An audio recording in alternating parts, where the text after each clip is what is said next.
രാജ്യത്തിൻ്റെ സ്വാതന്ത്ര്യത്തിന്, അധികാര കൈമാറ്റത്തിന്, സമരമുന്നേറ്റങ്ങൾക്ക്, അങ്ങനെ നിരവധി ചരിത്ര സംഭവങ്ങൾക്ക് സാക്ഷിയായ മണ്ണാണ് ഡൽഹി. 70 നിയമസഭാ മണ്ഡലങ്ങളുള്ള എന്നാൽ പൂർണ്ണ സംസ്ഥാന പദവിയില്ലാത്ത ഡൽഹിയിലെ തെരഞ്ഞെടുപ്പ് രാജ്യമാകെ ഉറ്റുനോക്കുന്നുണ്ട്, ചർച്ച ചെയ്യുന്നുണ്ട്. അതിന് കാരണം ഡൽഹി രാജ്യതലസ്ഥാനം ആയതുകൊണ്ട് മാത്രമല്ല. രാജ്യത്തിൻ്റെ വിവിധ ഭാഗങ്ങളിൽ നിന്നുള്ളവർ ഡൽഹിക്കാരായി ഇവിടെ വോട്ട് ചെയ്യുന്നതുകൊണ്ടുകൂടിയാണ്. ഹിമാലയത്തിലെ മഞ്ഞ് വീഴ്ചയിൽ തണുത്തുറയുന്ന ഡൽഹിയെ ചൂടുപിടിപ്പിക്കുന്നതും അതുകൊണ്ട് തന്നെ.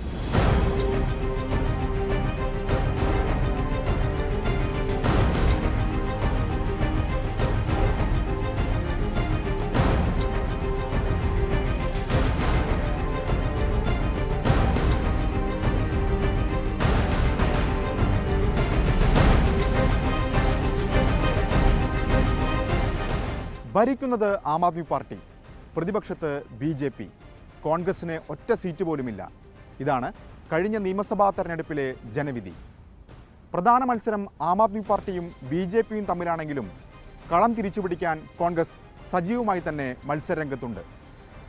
ഇവർക്ക് പുറമെ പക്ഷം പിടിച്ചും കലക്കിയും ചെറു പാർട്ടികളും സജീവം. ത്രികോണ പോരാട്ടം നടക്കുന്ന ഡൽഹിയിലെ തെരഞ്ഞെടുപ്പ് വിശേഷത്തിലേക്ക് സ്വാഗതം.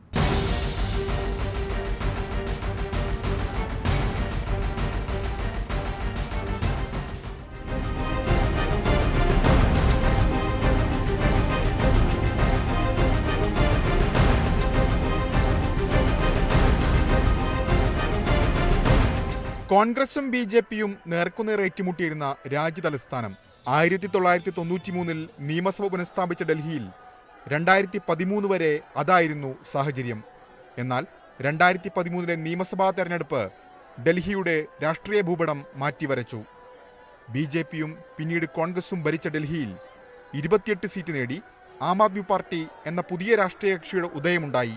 പരസ്യപ്രചാരണം അവസാനിച്ച് 1.5 കോടി വോട്ടർമാർ വീണ്ടും വിധി എഴുതാൻ ഒരുങ്ങുമ്പോൾ ചില കാര്യങ്ങൾക്ക് വ്യക്തത വന്നിരിക്കുന്നു. പ്രചാരണത്തിൽ ആം ആദ്മി കളം പിടിച്ചെങ്കിലും മധ്യവർഗം നിർണായകമായ ഡൽഹിയിൽ കേന്ദ്ര ബജറ്റിൽ പ്രഖ്യാപിച്ച ആദായ നികുതി ഇളവും ആം ആദ്മി MLA-മാരുടെ രാജിയും ആശയക്കുഴപ്പം ഉണ്ടാക്കിയിട്ടുണ്ട്. ഇന്ത്യൻ രാഷ്ട്രീയത്തിലെ പ്രായം കുറഞ്ഞ രാഷ്ട്രീയ കക്ഷികളിലൊന്നാണ് ആം ആദ്മി പാർട്ടി. ഇവിടെ ഈ ജന്തർ മന്ദർ അരവിന്ദ് കെജ്രിവാളിൻ്റെയും ആം ആദ്മി പാർട്ടിയുടെയും നിരവധി സമരങ്ങൾക്ക് സാക്ഷിയായിട്ടുണ്ട്. 2012 ഗാന്ധി ജയന്തി ദിനത്തിൽ രൂപം കൊണ്ട ആം ആദ്മി പാർട്ടിയുടെ പ്രായം 12 വർഷവും ചില മാസങ്ങളും മാത്രം. ഇക്കാലയളവിൽ 10 വർഷത്തിൽ കൂടുതൽ ആം ആദ്മി പാർട്ടി ഡൽഹി ഭരിച്ചു. അരവിന്ദ് കെജ്രിവാൾ 3 തവണ മുഖ്യമന്ത്രിയായി. ഇത്തവണത്തേത് ആം ആദ്മി പാർട്ടിക്ക് ജീവൻ മരണ പോരാട്ടം കൂടിയാണ്. ഒരു പതിറ്റാണ്ടിലധികമായി ഡൽഹി ഭരിക്കുന്നത് ആം ആദ്മി പാർട്ടിയാണ്. അതിൽ 9.5 വർഷത്തിൽ കൂടുതൽ മുഖ്യമന്ത്രി പദത്തിൽ ഇരുന്നത് അരവിന്ദ് കെജ്രിവാൾ. കഴിഞ്ഞ 4.5 മാസമായി അതിഷി. 2013 കേജ്രിവാൾ ആദ്യം മുഖ്യമന്ത്രിയാകുന്നത്. ആ തെരഞ്ഞെടുപ്പിൽ 31 സീറ്റ് നേടി BJP ഏറ്റവും വലിയ ഒറ്റകക്ഷിയായെങ്കിലും 28 സീറ്റ് സ്വന്തമാക്കിയ ആം ആദ്മി പാർട്ടി കോൺഗ്രസിന്റെ പുറമേ നിന്നുള്ള പിന്തുണയോടെ അധികാരത്തിൽ വന്നു. അരവിന്ദ് കെജ്രിവാൾ മുഖ്യമന്ത്രിയായി ചരിത്രം കുറിച്ചു. പക്ഷേ ഭരണം 49 നാൾ അവസാനിച്ചു. 2015 ഡൽഹി ഒന്നടങ്കം ആം ആദ്മി പാർട്ടിക്കൊപ്പം നിന്നപ്പോൾ 67 സീറ്റ്. വെള്ളവും വൈദ്യുതിയും സൗജന്യമാക്കുമെന്ന പ്രഖ്യാപനങ്ങൾ പാലിച്ച ശേഷം നേരിട്ട 2020 തെരഞ്ഞെടുപ്പിലും ജനം ആം ആദ്മി പാർട്ടിയെ ചേർത്ത് പിടിച്ചു. 62 സീറ്റ്. പക്ഷേ അന്നൊന്നും നേരിടാത്ത പ്രതിസന്ധി ഇത്തവണ ആം ആദ്മി പാർട്ടി നേരിടുന്നുണ്ട്. അഴിമതി വിരുദ്ധ പോരാട്ടമായിരുന്നു ആം ആദ്മി പാർട്ടിയുടെ ഇന്ധനം. ആ പോരാട്ടത്തിന് ജനം ഒപ്പം നിന്നപ്പോൾ അധികാരം കൂടെ വന്നു. അതേ വിഷയം ഇപ്പോൾ എതിരാളികൾ കേജ്രിവാളിനും ആം ആദ്മി പാർട്ടിക്കുമെതിരെ ആയുധമാക്കുകയാണ്. അണ്ണാ ഹസാരെയുടെ അഴിമതി വിരുദ്ധ സമര പോരാട്ടത്തിന്റെ മുഖ്യ സംഘാടകൻ അരവിന്ദ് കെജ്രിവാൾ.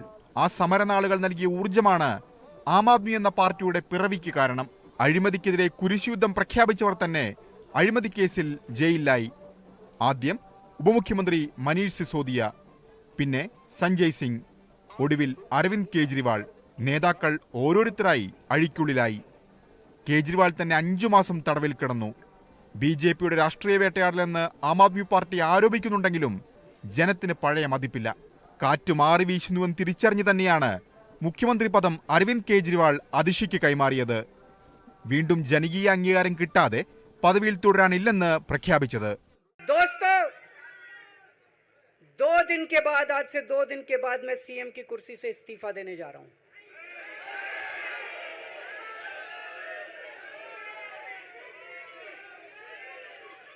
और मैं तब तक सीएम की कुर्सी पे नहीं बैठूंगा जब तक जनता अपना फैसला ना सुना दे. എങ്കിലും കഴിഞ്ഞ കാലങ്ങളിൽ നടപ്പാക്കിയ ജനക്ഷേമ പദ്ധതികൾക്ക് ജനം മനസ്സറിഞ്ഞ് വോട്ട് ചെയ്യുമെന്നും തുടർഭരണം ലഭിക്കുമെന്നുള്ള ഉറച്ച പ്രതീക്ഷയിലാണ് ആം ആദ്മി പാർട്ടി. इस बार भी बहुत कंफर्टेबल गवर्नमेंट बनेगी और लोग केजरीवाल जी के काम को और उनके दिल में दिल्ली की जनता के लिए जो प्यार मोहब्बत है उसको सम्मान करते हुए और उन्होंने जो काम किए पिछले 10 साल में लोगों के जीवन जीने में जो आसानियां लाई हैं, उनकी तरक्की के लिए जो स्कूल अस्पताल का काम किया है उसके लिए निश्चित रूप से आम आदमी पार्टी को वोट दे रहे हैं. और जिस तरह से आज इकरा बहन समर्थन में आई हैं पूरी तरह से, आज अगर विकास की कोई राजनीति की बात करता है तो सारी पार्टियां विकास पे काम करने वाली पार्टियां उसके साथ खड़ी होती हैं. കഴിഞ്ഞ 27 വർഷമായി ബിജെപിക്ക് കിട്ടാക്കനിയാണ് ഡൽഹി. 2014 കേന്ദ്രത്തിൽ നരേന്ദ്രമോദി വന്നതിനു ശേഷം പല സംസ്ഥാനങ്ങളിലും ബിജെപി ആദ്യമായി അധികാരം പിടിച്ചു. ചിലയിടത്ത് MLA-മാരെ അടർത്തി മാറ്റി ഭരണത്തിലേറി. അപ്പോഴെല്ലാം ഡൽഹി മാറി നടന്നു. ഡൽഹിയിലേത് ബിജെപിക്ക് അഭിമാന പോരാട്ടം കൂടിയാണ്. കേന്ദ്രത്തിൽ നരേന്ദ്രമോദി, ഡൽഹിയിൽ അരവിന്ദ് കെജ്രിവാൾ. ഇതാണ് കഴിഞ്ഞ കുറച്ച് തെരഞ്ഞെടുപ്പുകളിലായി ഡൽഹിക്കാരുടെ മുദ്രാവാക്യം. 2014-ലെയും 2019-ലെയും 2024-ലെയും ലോക്സഭാ തെരഞ്ഞെടുപ്പിൽ ഡൽഹിയിലെ 7 സീറ്റും വിജയിച്ചത് ബിജെപി ആയിരുന്നു. 46 മുതൽ 56% വരെ വോട്ടും ബിജെപിക്ക് ലഭിച്ചു. എന്നാൽ നിയമസഭാ തെരഞ്ഞെടുപ്പിൽ കാര്യങ്ങൾ നേരെ തിരിച്ചാണ്. 2015-ൽ ജയിച്ചത് 3 മണ്ഡലങ്ങളിൽ മാത്രം. മുഖ്യമന്ത്രി സ്ഥാനാർത്ഥി കിരൺ ബേദി വരെ പരാജയപ്പെട്ടു. 2020-ൽ സീറ്റ് എണ്ണം 8 വമ്പൻ പരാജയം തന്നെ. അതുകൊണ്ട് തന്നെ രാജ്യതലസ്ഥാനത്ത് കാര്യമായ പിന്തുണ ഉണ്ടായിരുന്നിട്ടും ഡൽഹി ഭരണം ബിജെപിക്ക് അകന്നു നിൽക്കുകയാണ്. 1998-ൽ പടിയിറങ്ങിയ സുഷമ സ്വരാജാണ് ബിജെപിയുടെ അവസാന മുഖ്യമന്ത്രി. ഡൽഹി പിടിക്കാൻ ഇതിലും വലിയ അവസരം വേറെ ഇല്ലെന്ന് ബിജെപിക്ക് നല്ല പോലെ അറിയാം. മുഖ്യമന്ത്രി സ്ഥാനാർത്ഥിയെ പ്രഖ്യാപിക്കാതെ പ്രധാനമന്ത്രി നരേന്ദ്രമോദിയിൽ കേന്ദ്രീകരിച്ചാണ് ബിജെപിയുടെ പ്രചാരണം. साथियों, बसंत पंचमी के साथ ही मौसम बदलना शुरू हो जाता है.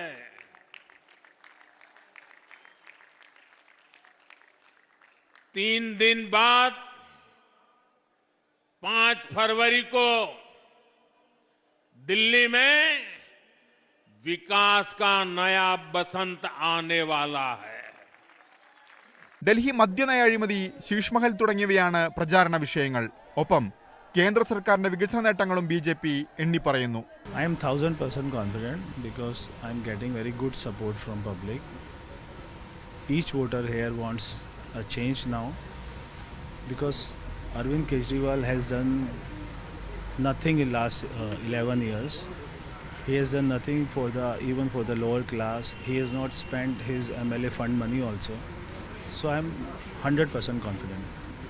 മറ്റു പല സംസ്ഥാനങ്ങളെയും പോലെ ഡൽഹിയും ഏറ്റവും കൂടുതൽ കാലം ഭരിച്ചത് കോൺഗ്രസ് ആണ്. പക്ഷെ ഇന്ന് പറയാൻ പഴയ പ്രതാപം മാത്രം.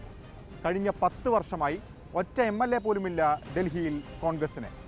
പ്രതാപം അസ്തമിച്ചെങ്കിലും തിരിച്ചുവരവാണ് പാർട്ടിയുടെ ലക്ഷ്യം. ഹരിയാനയും മഹാരാഷ്ട്രയും തോറ്റ കോൺഗ്രസിന് ഡൽഹിയിൽ കരുത്തു കാട്ടിയേ മതിയാകൂ.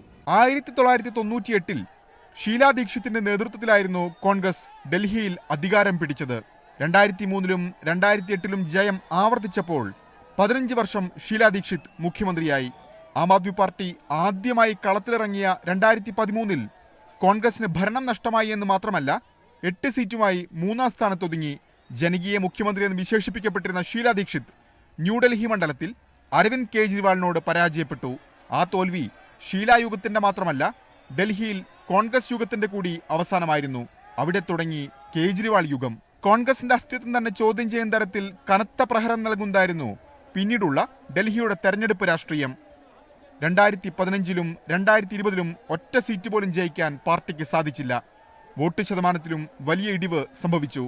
2015-ൽ 9.8% വോട്ട്, 2020-ൽ 5% താഴെയായി.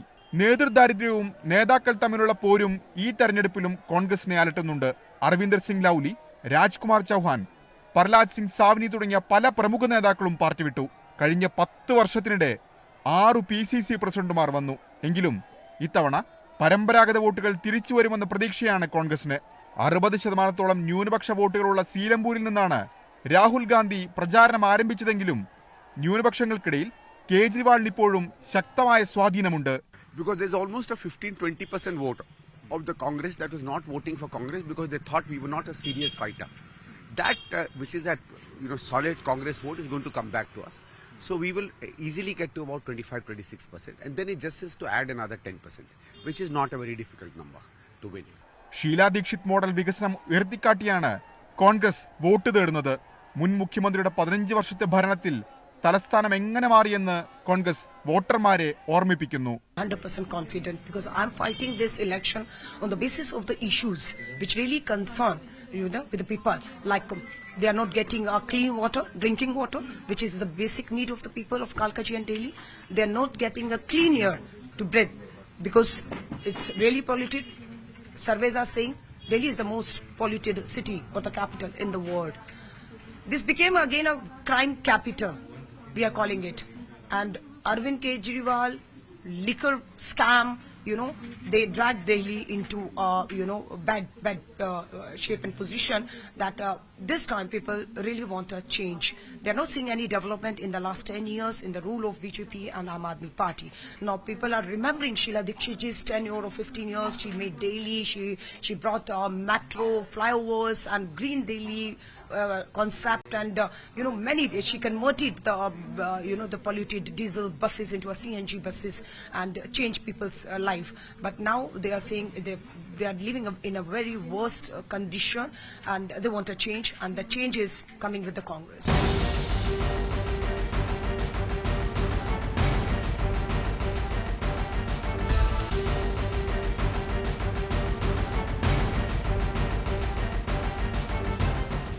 വാഗ്ദാന പെരുമഴയുടെ തെരഞ്ഞെടുപ്പ് കൂടിയാണ് ഡൽഹി. വിവിധ വിഭാഗം വോട്ടർമാരെ ആകർഷിക്കുന്നതിൽ ഭരണകക്ഷിയായ ആം ആദ്മി പാർട്ടിയും BJPയും കോൺഗ്രസും ഒരു കുറവും വരുത്തിയിട്ടില്ല. മദ്യനയ അഴിമതിയും ശീഷ്മഹലുമൊക്കെയാണ് BJP ആം ആദ്മി പാർട്ടിക്കെതിരെ പ്രചാരണ ആയുധമാക്കിയതെങ്കിൽ സൗജന്യ വാഗ്ദാനങ്ങളുമായി അരവിന്ദ് കേജ്രിവാൾ കളം പിടിച്ചു.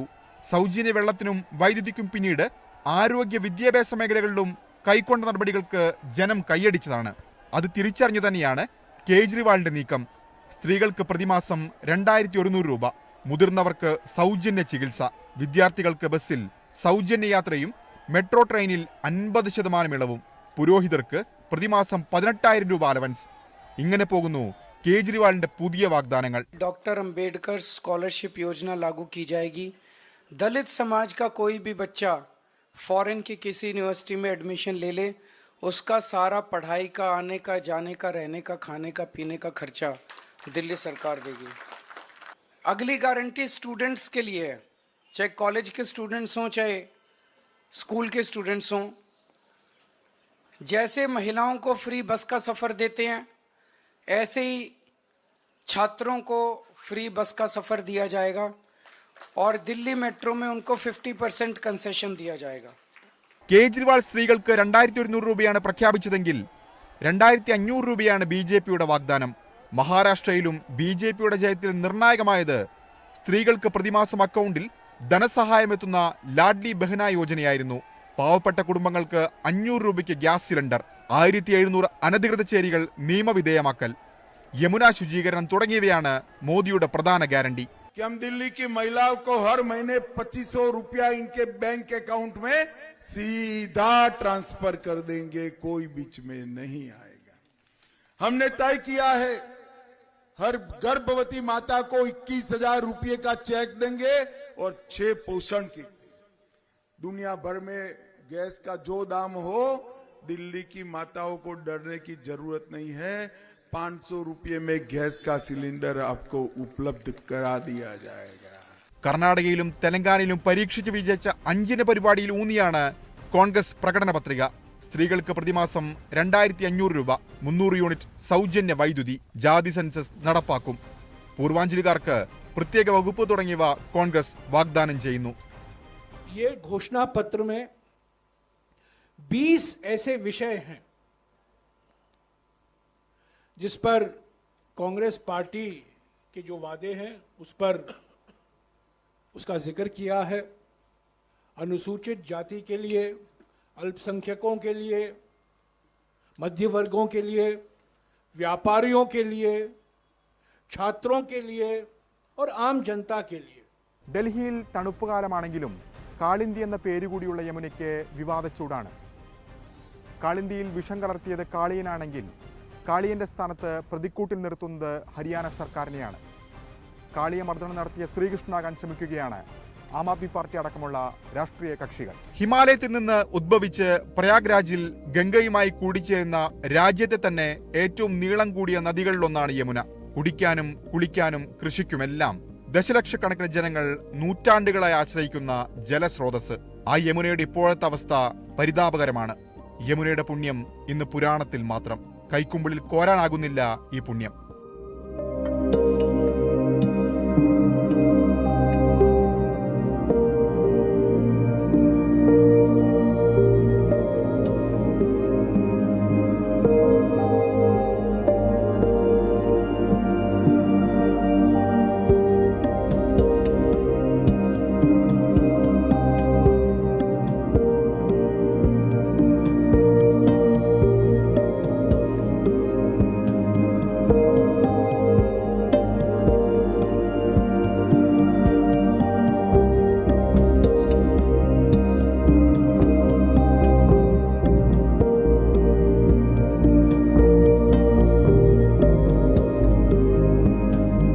दुनिया के इतिहास में कभी नहीं की गई होगी। दिल्ली के लोगों को पीने का पानी हरियाणा और उत्तर प्रदेश से मिलता है। हरियाणा में यमुना के रास्ते पीने का पानी आता है। भारतीय जनता पार्टी की हरियाणा की सरकार ने दिल्ली में यमुना से आने वाले पानी में जहर मिला के भेज दिया है। ये तो हमारे भलाव हमारे दिल्ली जल बोर्ड के इंजीनियर्स का कि उन्होंने पकड़ लिया। उन्होंने दिल्ली के बॉर्डर पे ही वो पानी रोक दिया और उस पानी को दिल्ली के अंदर नहीं आने दिया। अगर वो पानी दिल्ली के अंदर आ जाता और पीने के पानी में मिल जाता, दिल्ली के अंदर ना जाने कितने लोगों की मौत हो जाती। एक मास जेनोसाइड हो जाता दिल्ली के अंदर अगर ये पानी जो ഭാരതീയ ജനതാ പാർട്ടിക്ക് ഹരിയാന സർക്കാരിനെ ദില്ലി में भेजा है. തെരഞ്ഞെടുപ്പ് പ്രകടന പത്രികയിൽ വാഗ്ദാനം ചെയ്തിട്ടും നടപ്പാക്കാൻ കഴിഞ്ഞില്ലെന്ന് കേജ്രിവാൾ തന്നെ സമ്മതിച്ച കാര്യമാണ് യമുന ശുചീകരണം.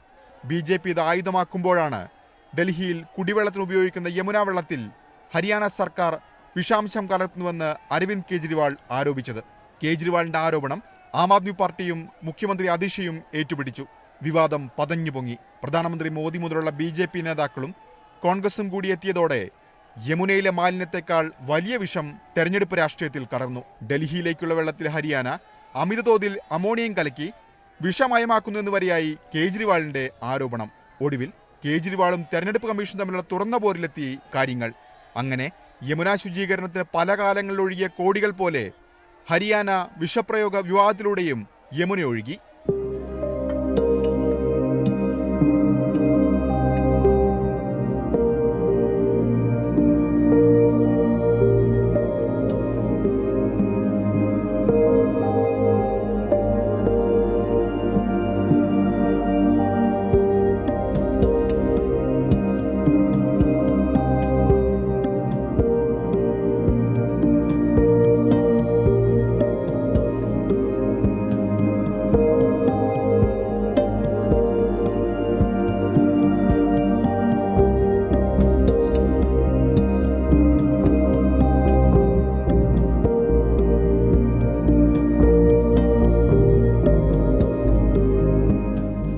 ലോക്സഭാ തെരഞ്ഞെടുപ്പിൽ സഖ്യമായാണ് മത്സരിച്ചിരുന്നെങ്കിൽ നിയമസഭയിലേക്ക് പരസ്പരം കൊമ്പുകോർക്കുകയാണ് ആം ആദ്മി പാർട്ടിയും കോൺഗ്രസും.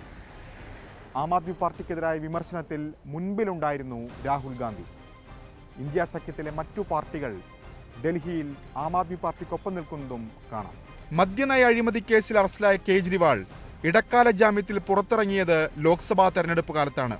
അന്ന് കോൺഗ്രസ് സ്ഥാനാർത്ഥികൾക്ക് വേണ്ടി പ്രചാരണം നടത്തി കേജ്രിവാൾ. ഇന്നതല്ല സാഹചര്യം. ആം ആദ്മി പാർട്ടി ഭരണത്തെയും കേജ്രിവാളിനെയും രാഹുൽ ഗാന്ധി തന്നെ ചോദ്യം ചെയ്യുകയാണ്.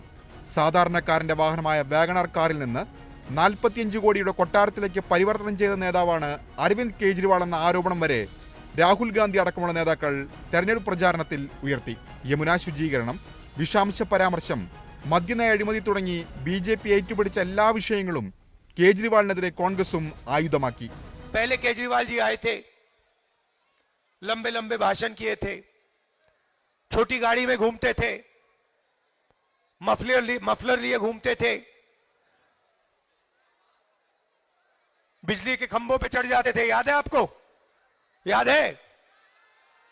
देखा होगा आपने, बिजली के खंभे पे चढ़ गए थे, कहा था मैं साफ राजनीति लाऊंगा। उसके बाद दिल्ली में सबसे बड़ा स्कैम, शराब का स्कैम, करोड़ों रुपए का स्कैम, उनकी पार्टी ने, उनके लोगों ने किया है। भ्रष्ट सरकार चलाई है।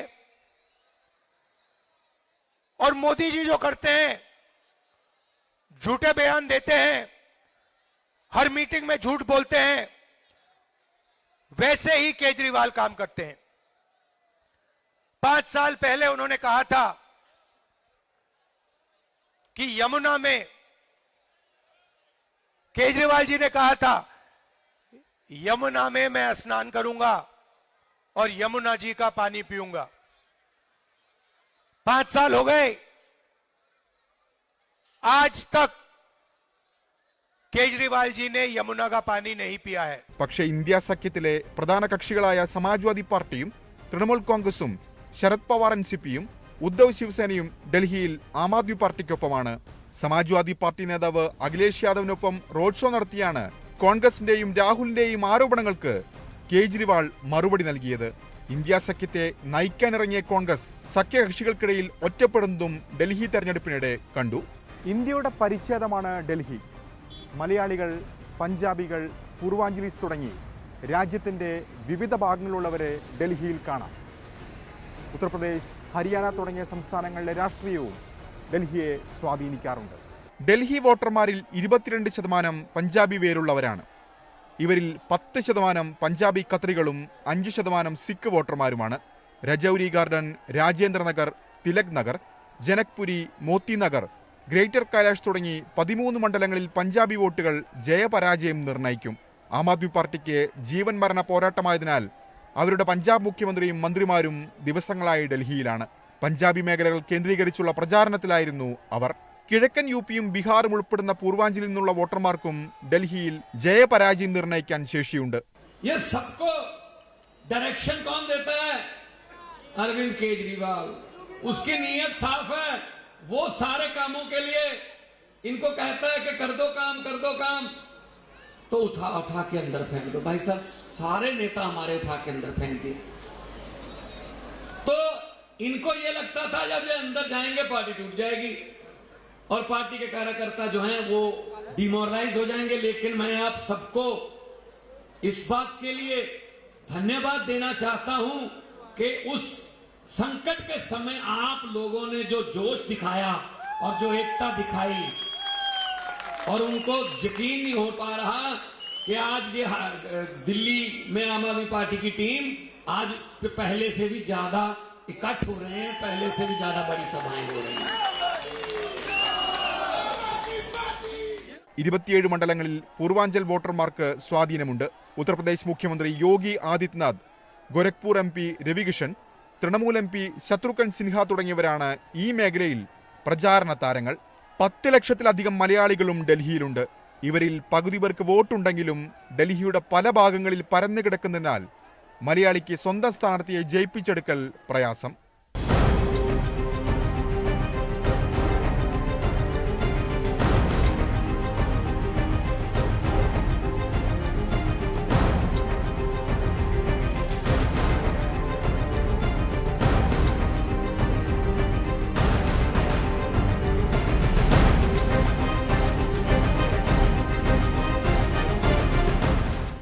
രാജ്യത്ത് ചർച്ചയായി വിവാദങ്ങളും വിഷയങ്ങളുമായിരുന്നു മുൻകാലങ്ങളിൽ ഡൽഹിയിൽ രാഷ്ട്രീയ മാറ്റത്തിന് വഴിവെച്ചത്.